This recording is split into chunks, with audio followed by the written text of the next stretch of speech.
Hello, 911. What is your emergency? Ma'am, hello. Ma'am. And I am not sorry for the things I did do. 19 years I've been at this job. This is the worst case I have ever seen.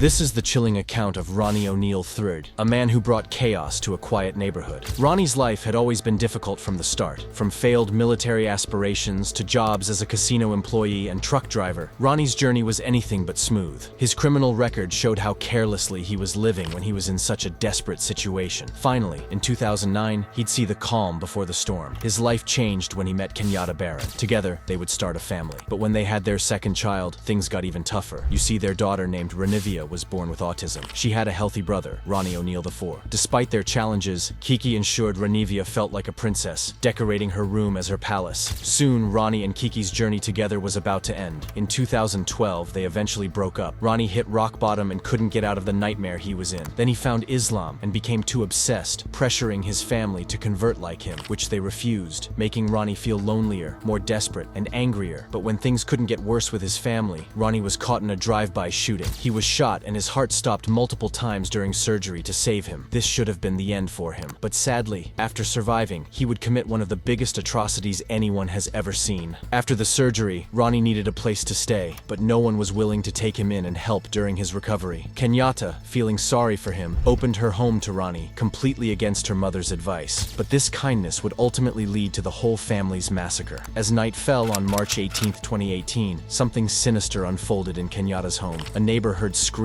and banging, leading to a 911 call. Hello, 911. What is your emergency? Yes, my neighbor is beating up his girlfriend next door. But when she went outside, she discovered a scene straight out of a nightmare, with Ronnie O'Neal III kneeling over Kenyatta's badly beaten body. Blood was all over the walls, and there was fire rising from the house. Help me, please. What's your address? What's your address, ma'am? Help me, please. Where? Ronnie was yelling Allahu Akbar non-stop and said that Kiki had attacked and attempted to murder him. 911. What is your emergency? Hey, I just been attacked by some white demons inside, and she tried to kill me. Police arrived at the unbelievable scene. As they geared up to enter the burning house, the night took an even darker turn. Little Ronnie, covered in blood and wounded stomach, miraculously escaped the burning house. The autopsy report showed the horror. Kiki was shot in her back shoulder and elbow, then beaten with a shotgun. Her skull was fractured, causing brain bleeding, leading to her death. He also killed his own daughter, Renivia, with an axe, leaving her unrecognizable. But little Ronnie suffered the most. His father stabbed and set him on fire, turning their house into a gateway to hell. Little Ronnie recovered in the hospital, while Ronnie O'Neal faced charges of 2 counts of first-degree murder, attempted first-degree murder, arson, and resisting arrest. Ronnie O'Neal III, despite claiming innocence, made a chilling choice during the trial. He chose to represent himself, meaning little Ronnie would have to testify against his own father and face cross-examination by him. Did I hurt you that night of this incident? Yes. I did. And how did I hurt you? You stabbed me.